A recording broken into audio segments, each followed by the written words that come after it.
All right, I picked up a couple comics this week.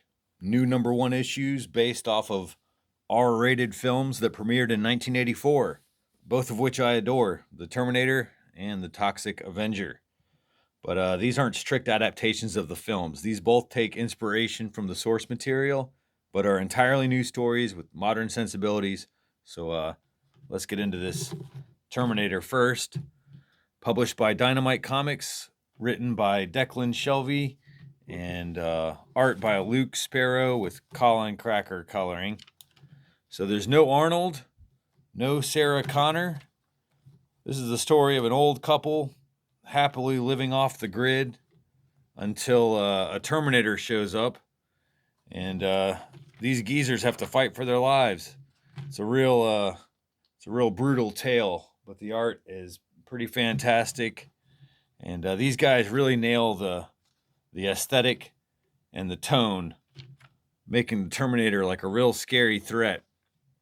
I had some optimistic expectations for this book, and I think they were exceeded.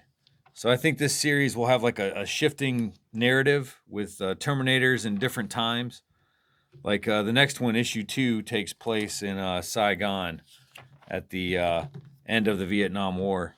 So I'm definitely going to be picking that up. Terminator from Dynamite.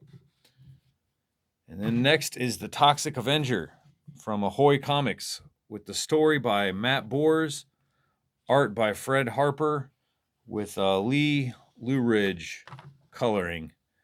And this opening splash page is really great, showing off the grotesque character in all his glorious fashion. And this is like an updated origin story of the Toxic Avenger and how a skinny outcast named Melvin became a muscled up toxic freak in a tutu. And there's kind of like loving tributes to the original Trauma film. But, this is a modern story, and it's got some laughs and some pretty spectacular art. Again, these guys really nail the tone and the spirit of the original film, making it their own. So that is The Toxic Avenger. Highly recommended. I think both of these books were fun to read, and I'd recommend them if you're a fan of the films or not.